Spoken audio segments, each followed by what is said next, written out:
এখানে একটা লেখা রয়েছে, সতীদাহ বেদী 1811 খ্রিস্টাব্দে রাজা রামমোহন অত্র প্রথম সতীদাহ প্রথা উচ্ছেদের সংকল্প গ্রহণ করেন।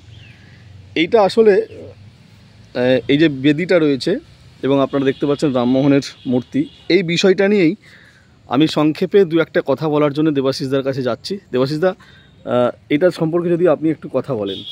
আমরা জানি ভারতবর্ষের নবজাগরণের পথিকৃৎ রাজা রামমোহন রায় বিভিন্ন দিক থেকে বিভিন্ন সংস্কারমূলক কাজ তিনি করেছিলেন। সবচেয়ে উল্লেখযোগ্য যেটা হচ্ছে সতীদাহ প্রথার নিবারণ, এবং এক্ষেত্রে তিনি এখানে তার বৌদিকে সতী করা হয়েছিল, অলোক মঞ্জরী দেবীকে, এবং এই যে একটা ঘটনা তার পরিবারের মধ্যেই ঘটে গেল, এটা তাকে ভীষণভাবে আপসেট করে দিয়েছিল, এবং তিনি এখানে ছাই ছুঁয়ে প্রতিজ্ঞা করেছিলেন যে আর একজনও যেন সতী না হয়। তো সেই জন্য আমরা মনে করি যে নারী জাতির প্রতি যে অবমাননাকর প্রথা, তার বিলোপের একটা প্রতীক আমরা এটাকে মনে করি।